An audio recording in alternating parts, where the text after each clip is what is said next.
When the shadow no longer dominates your energy, one of the clearest signs is this: you no longer see the world as the enemy.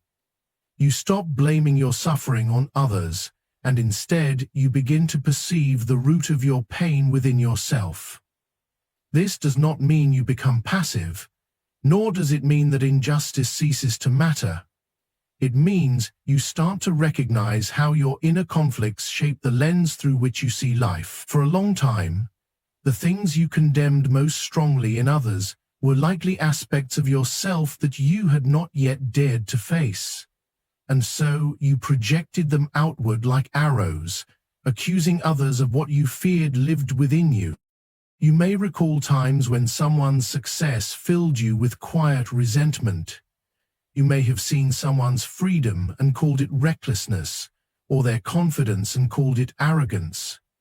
But if you had looked closer, you might have found that your judgment was not born of clear insight, but of inner discomfort. You were reacting not to who they were, but to what they stirred in you. That stirring was the shadow, a part of yourself that had been buried, repressed, and denied. The shadow, when it is in control, manipulates your perceptions. It filters your reality through pain, shame, and unmet needs. When someone offends you, you react not just to their words or actions, but to the wound they unknowingly touched. And as long as you remain unaware of this, you remain in bondage. You become a puppet of your own unconscious, pulled this way and that by invisible strings you believe are external.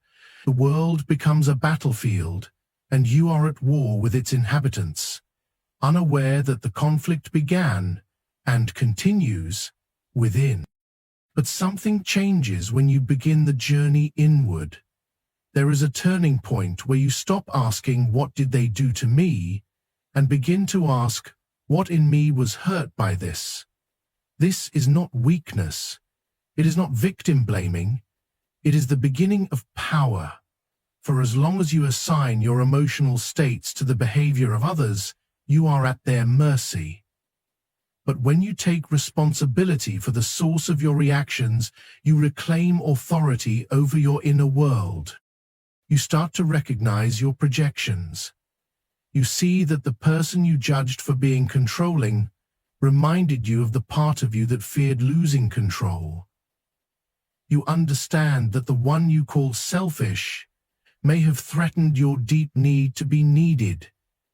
And when you realize this, something remarkable happens. You no longer feel compelled to attack. You no longer feel the burning need to accuse, to shame, or to defend. You are able to witness your reaction without becoming it. This is not detachment in the cold sense of the word. It is clarity. You feel deeply, but you are not consumed. You remain present, but you are no longer possessed. The emotional charge begins to dissolve, and with it, the false image of the world as hostile or against you. You realize that others are not the enemy. They are messengers, mirrors, symbols. They are opportunities for you to see what still hides in the dark corners of your psyche. At this stage, relationships take on a new texture. You stop entering them to confirm your wounds. You are no longer seeking betrayal to justify your distrust, nor abandonment to confirm your belief in your unworthiness. You are no longer searching for rejection to echo the shame you have buried. Instead, you begin to encounter others as they are, not as projections, not as phantoms, but as living souls, distinct from your inner world. And with this comes a quiet, revolutionary kind of peace. You notice when you're triggered, but you no longer rush to blame. You pause. You ask, "What is this reaction trying to show me about myself?" And in this pause, in this space between stimulus and response, freedom is born. That space is where transformation lives. The more you practice this, the more your vision clears. You begin to see not only the pain you carried, but also the beauty that was long hidden beneath it, the strength, the creativity, the love that had been eclipsed by fear and denial. The shadow does not vanish, and that is not the goal. The goal is integration. The goal is to bring what was unconscious into consciousness, what was hidden into view, so that it may no longer control you from the dark. And when that happens, you move through the world differently. Your judgments soften, your reactions become reflections, your relationships deepen. You no longer project your inner battles onto others, because you are fighting them within, with courage and with awareness. So, when you realize that the people around you no longer bear the burden of your inner conflicts, when you can hold your emotions without accusing someone of causing them, when your first instinct is to look inward rather than outward, that is when you know the shadow no longer dominates your energy. And that is when you finally begin to see the world as it is, not as your wounds once painted it. When the shadow no longer rules your energy, something subtle yet profound begins to unfold. You discover you can sit with discomfort without needing to flee from it. This is no small shift. Most of our lives we are taught, implicitly or explicitly, to avoid, suppress, or anesthetize any feeling that unsettles us. We call it coping. We call it strength. But in truth, it is often a quiet form of self-abandonment, a reflexive flight from the parts of ourselves that hurt, that tremble, that feel too much. The shadow feeds on this avoidance. As long as you cannot face what is painful, the shadow governs your behavior from behind the scenes. The escape takes many forms.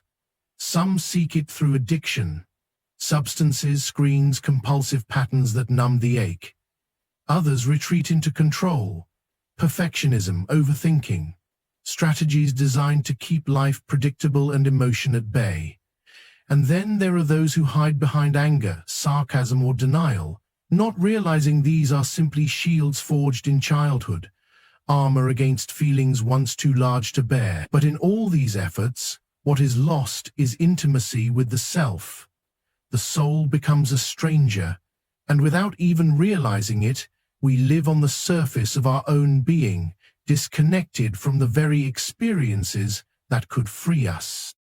Discomfort is not the enemy, it is the gateway. The emotions we flee from, grief, fear, shame, uncertainty, do not come to destroy us, they come to teach us. But they speak a language we've forgotten how to hear, because we were conditioned to silence it. We were told not to cry, not to be afraid, not to show weakness, so we internalized the message. Uncomfortable feelings are dangerous and must be suppressed or bypassed. But the turning point comes when you stop running. When you find yourself in the middle of pain, not reaching for distraction, not blaming someone else, not retreating into your head, but simply staying with what is.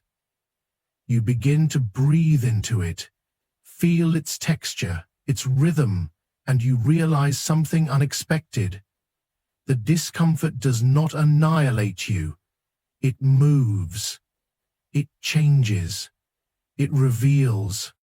To sit with discomfort is to step out of the compulsions that once ruled you. It is to no longer be the puppet of the unconscious, jerked into reaction at the slightest emotional disturbance. This sitting is not passive. It is the deepest act of courage. It requires a willingness to face what arises without collapsing into it or turning away from it. And in this sacred act of staying, the shadow loses its grip. For the shadow depends on your refusal to feel. It thrives on your denial, your fear of the dark. But when you bring the light of awareness into that darkness, when you meet it without judgment, it begins to transform. In this way, discomfort becomes a doorway into authenticity. You begin to realize that your sadness is not a flaw, your fear is not a weakness, your confusion is not a failure. These are signals from the depths of your psyche, asking not to be fixed or solved, but simply acknowledged. As you learn to stay with them, you gain access to the wisdom they carry. A sadness that you sit with long enough will reveal its origin. A fear that you do not flee from will show you what you love most. Even shame, when held with gentleness, begins to dissolve into compassion. You stop needing to chase happiness because you are no longer afraid of its absence. You begin to trust that life flows in seasons, that joy and sorrow, clarity and confusion, connection and solitude all have their place in the great rhythm. And so you become less reactive, more grounded. When a difficult moment arises, your first instinct is no longer to escape, but to observe, to ask, what is this trying to show me, rather than, how do I get rid of this? And in doing so, you shift from survival to presence. This presence is what allows for true healing, not the superficial kind that comes from affirmation or distraction, but the kind that grows slowly from within, like roots deepening into the earth. You become more than just someone who has suffered. You become someone who understands their suffering, who holds it without being defined by it. And in that holding, you soften, you forgive, you begin to make room for others in the same way you've made room for yourself. And so the shadow, once a tyrant in your unconscious, begins to evolve. It becomes a guide. It no longer pulls you into reaction because it no longer needs to. You've made space for it. You've learned its language. You stop demanding that life always feel good, and in doing so, you've discovered a goodness deeper than pleasure. The goodness of wholeness, of truth. When you no longer fear discomfort, you are no longer ruled by it. And in that freedom, something ancient and eternal begins to rise within you. Your true self, unguarded, unafraid, awake. There comes a moment in your inner journey when you realize that you no longer fear knowing who you really are.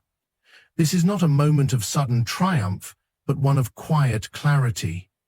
The shadow, once a terrifying force in the depths of your psyche, begins to lose its power, not because you have defeated it, but because you have turned to face it.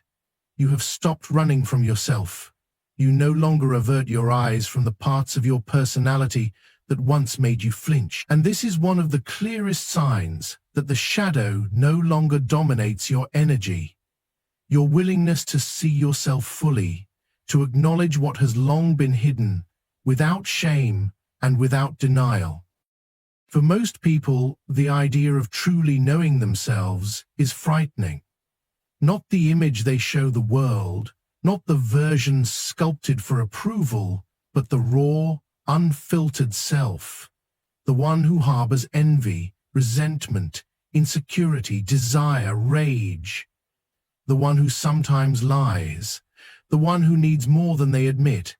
That self is not easy to look at, because for years, perhaps even a lifetime, the ego has been trained to keep it out of view. Why?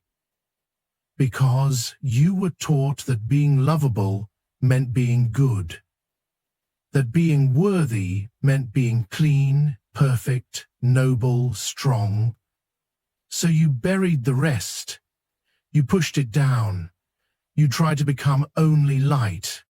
But what you resist in yourself does not disappear. It only grows stronger in the dark. The traits you condemn become the traits you unconsciously act out. The feelings you suppress become the forces that control your life. The shadow is not evil. It is simply unloved. And the longer you refuse to know yourself as you truly are, the more the shadow will express itself through distortion, through sabotage, projection, and emotional chaos. The transformation begins the moment you stop pretending. You sit with your truths, even the ones that disturb you. You notice your jealousy, not to judge it, but to understand it. You witness your neediness without calling it weakness. You feel your anger without labeling it as failure. And you begin to see that these parts of you are not enemies to be conquered. They are signals. They are fragments of your humanity asking to be seen. They are parts of you that were abandoned when you were taught that only certain traits deserved love.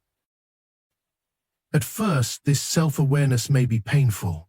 You may grieve. You may feel a deep sorrow as you recognize how long you've lived in exile from yourself. But that sorrow is sacred. It is the beginning of reunion. For once you stop fearing what lives inside you, you begin to return home to your own soul. You begin to realize that your so-called flaws were never moral failings, but wounds or protections or unexpressed needs. The rage you disowned may have been your early response to betrayal. The arrogance you tried to hide may have been your defense against a life where no one truly saw you. The shame you carried might have originated in places where love was conditional, where you learned to associate worth with performance. As you examine these things, not with blame, but with compassion, something shifts. Your identity is no longer held together by repression. You are no longer performing an ideal. You are simply being. And there is great peace in that. There is freedom in no longer fearing your own reflection. In this state, the shadow has no more secrets to wield against you. Its arsenal is emptied, not by force, but by awareness. This awareness makes you gentler, not only with yourself, but with others. You see them not as threats or puzzles to decode, but as fellow travelers carrying their own hidden sorrows. You stop needing to prove your goodness because you are no longer trying to hide your humanness. You understand that to be whole is to contain opposites, to be both strong and vulnerable, both kind and capable of anger, both wise and foolish at times, and you no longer judge yourself for the tension between these opposites. You embrace it. You live it. There is no longer an urgency to be perfect. Perfection, you come to see, was always an illusion born of fear. What you seek now is authenticity, and that can only arise from truth. You trust yourself more, not because you have purified every impulse, but because you have made peace with all that lives within you. You are no longer a stranger to your own inner life. When the shadow loses its hold, your self-concept expands. You are not confined to one role or identity. You are not frozen in one narrative. You are evolving, fluid, alive, and this aliveness brings with it a sense of rootedness, a grounded presence that cannot be shaken by every passing doubt or external judgment. You have touched something eternal in yourself, and you know now that it does not require polishing to be worthy of love. This is how you know that the shadow no longer dominates your energy. When the question, "Who am I really?" no longer frightens you, but invites you into deeper intimacy with life. There is a quiet, yet unmistakable turning point in the psyche, one that signals that your energy is no longer ruled by the shadow, and it reveals itself in the most unexpected way. Your life is no longer being propelled by your wounds. The familiar sense of urgency, the restless compulsion to prove something, to chase validation, to rewrite an old story through every new experience, begins to dissolve. Where once you were driven by unconscious pain, now you are guided by something else entirely. Purpose, direction, meaning. Not the kind of meaning that comes from achievement or approval, but the kind that wells up from deep within, born not of fear, but of integration. For most of us in the early stages of life, our motivations are not as conscious as we believe.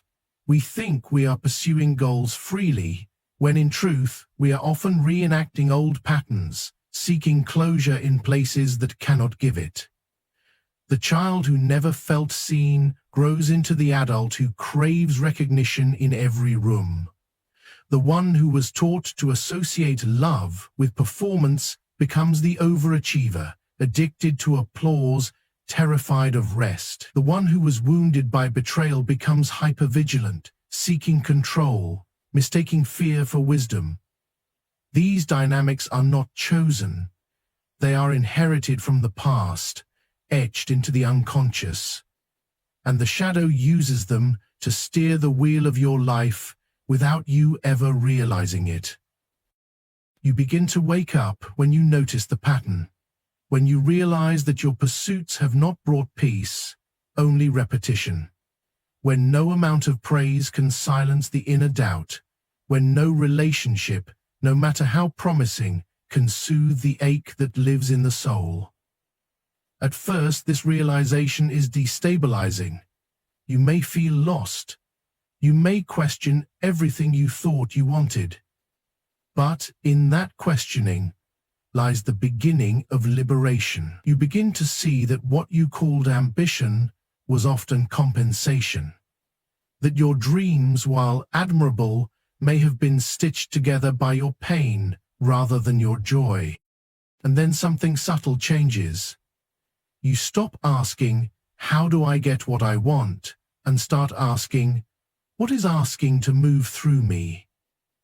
You stop constructing your identity as a reaction to the past and start allowing your being to unfold in the present. Your actions no longer emerge from a need to fix something broken, but from a desire to express something whole. You're no longer trying to become someone.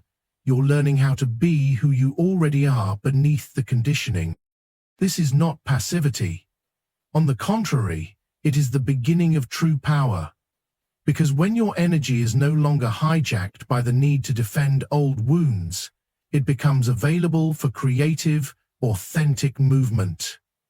You are no longer tethered to proving your worth, and so your choices become clearer, your steps more deliberate. You begin to make decisions that align with your soul, not with your fear. You are no longer trying to escape pain. You are moving toward meaning. You begin to notice when the old temptations arise, the impulse to argue just to win, the need to explain yourself to those who misunderstand you, the desire to shine just to be seen. But now, instead of acting on them automatically, you pause. You ask, what is motivating this? Is it truth or is it habit? And this pause changes everything. It opens space for intention. It allows something deeper to enter the room. In this space, you are no longer so easily manipulated by your environment. The opinions of others, which once had the power to destabilize you, now pass through you with less weight. Criticism is still felt, but it does not shatter you. Praise is still pleasant, but it does not define you. Because you are no longer feeding your sense of self through the eyes of others. You are not acting out of a deficit. You are no longer trying to be healed through external success. Instead, you carry your sense of direction from within. You are led by the quiet voice that asks not, "What will make me impressive?" but what feels true to the life that is trying to live itself through me. The life that emerges from this place may look simpler on the outside, but it is infinitely richer on the inside. Your actions begin to harmonize with your inner world. Your work becomes an extension of your soul, not an escape from your pain. Your relationships are no longer selected to soothe your abandonment wounds, but to share your presence. You stop measuring your worth by metrics you never truly believed in. You live slower, but with more depth. You choose carefully, but with more certainty. And when difficulty arises, as it always will, You are not pulled backward into your old patterns of reaction. You meet challenge with presence, not panic. You navigate loss without losing yourself. You face uncertainty without needing to control every outcome. Because your actions are no longer attempts to repair the past, they are expressions of who you are becoming now. And that is how you know your shadow no longer dominates your energy. When your life is no longer a reaction to your wounds, but a response to your soul. Another unmistakable sign that the shadow no longer dominates your energy is found not in how you see yourself, but in how you begin to experience others. You no longer automatically project your own denied feelings, fears, and judgments onto those around you. Instead, you start to see people more clearly, as they are. Not as distorted mirrors of your own unconscious material. This shift may seem subtle on the surface, but it marks a radical transformation in the way your psyche relates to the world. Projection is one of the shadow's favorite tools. As long as parts of yourself remain disowned or rejected, they will not stay quiet. They seek expression, and often they find it by being cast outward, onto your spouse, your friend, your colleague, your enemy. You find yourself annoyed by someone's arrogance, yet never question your own hidden superiority. You bristle at someone's emotional neediness, while refusing to see your own fear of vulnerability, where you accuse others of manipulation or control, without recognizing the ways in which you may subtly seek to control your environment through detachment, withdrawal, or passive resistance. In this way, the world becomes a screen onto which the shadow plays its dramas, disguising itself in others so that you never have to confront it within. When you are still under the dominion of the shadow, this projection feels justified. It feels like clarity. You are convinced that the other person is the problem, that their flaws are glaring and obvious, and you are merely reacting to what is objectively true. But once you begin the journey of inner integration, something begins to shift. You start catching yourself in the act. You hear the tone of condemnation in your voice, and instead of continuing outward, you turn inward. You ask, what in me is being stirred right now? What have I not yet accepted within myself that this person has come to reflect? This question, asked sincerely, changes everything. It introduces a kind of sacred responsibility. You begin to realize that every strong emotional reaction is an invitation to know yourself more deeply. Not every conflict is a projection, of course, but the ones that trigger disproportionate intensity often are. And instead of indulging those reactions or becoming entangled in blame, you become curious. You step back, you reflect, and in that moment of reflection, the grip of the shadow begins to loosen. As you withdraw your projections, you make contact with the very parts of yourself that had been buried. This is not easy. Sometimes what you uncover is pride, envy, rage, or sorrow that dates back decades. But the discomfort of seeing these things is the price of freedom. Because what once ruled you unconsciously can no longer do so once it is brought into the light of awareness.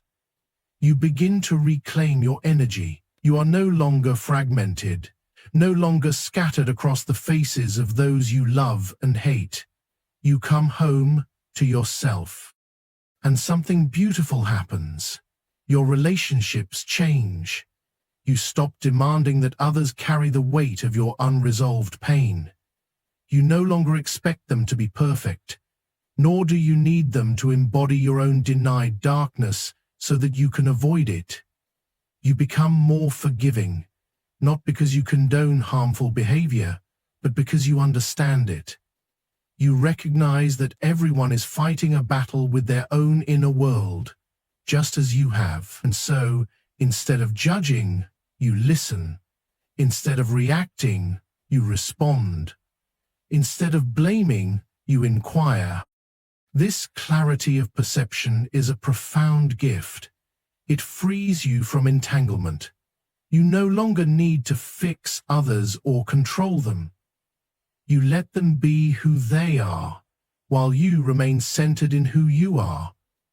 Boundaries become easier to hold, not out of fear or defense, but out of clarity and care. You speak truthfully, not harshly. You love genuinely, not conditionally. You no longer enter relationships seeking healing. They become places where healing naturally happens, because both souls are bringing their wholeness, not their brokenness, to the table.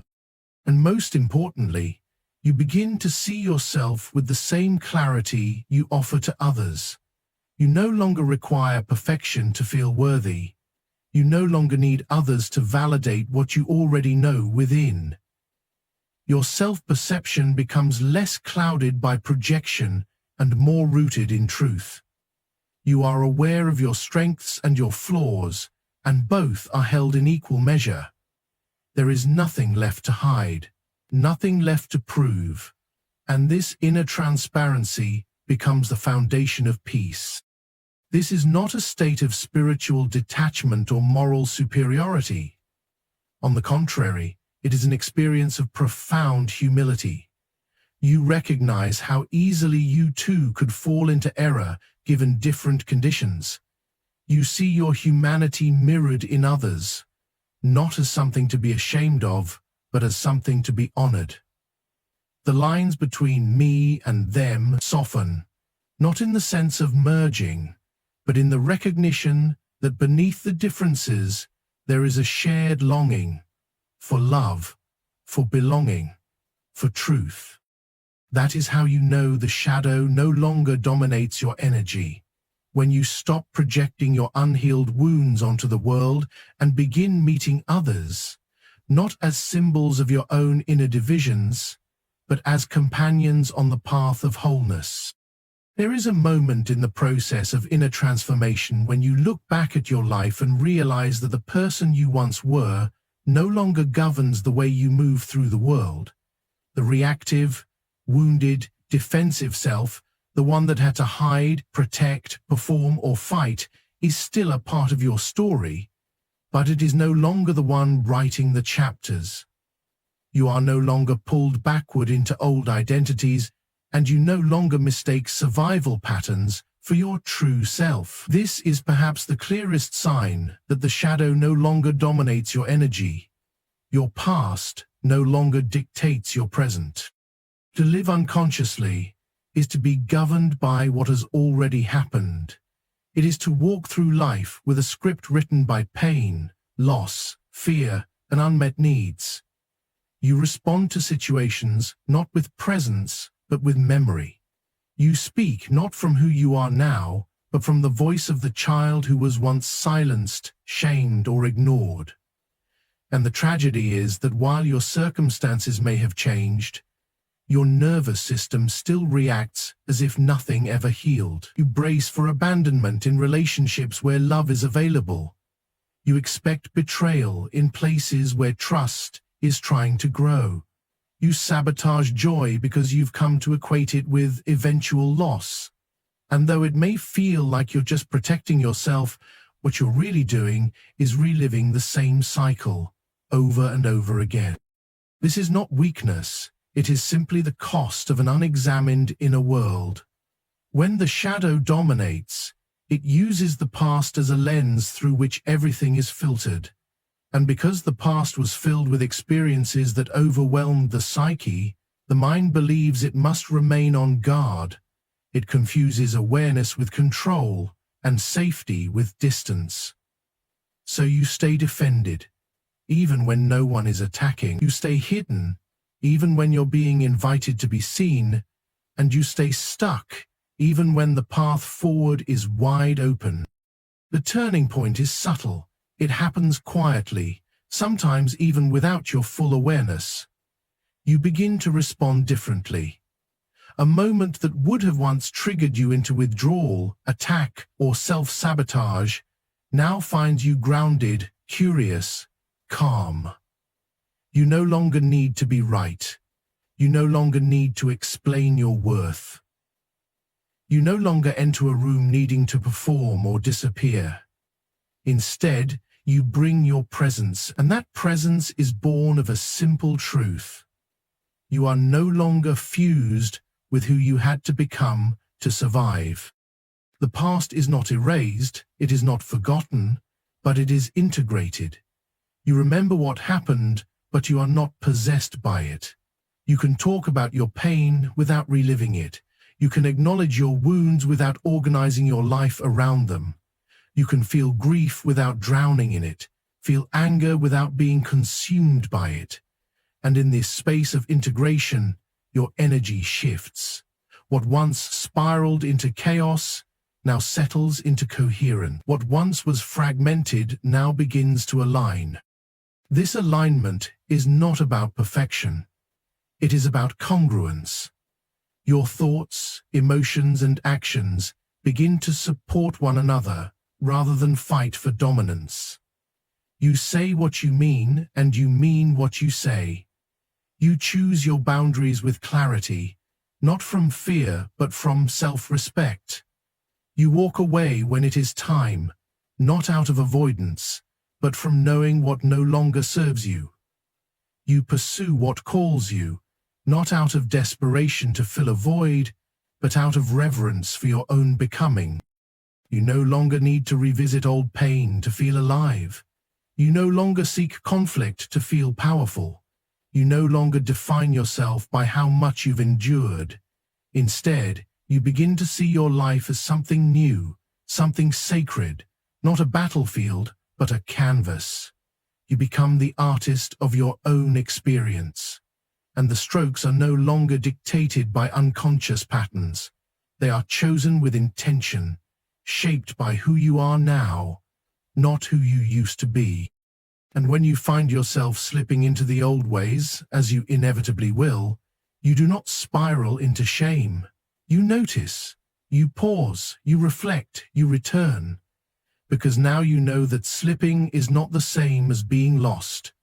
You trust yourself to come back. You trust the process of your own unfolding.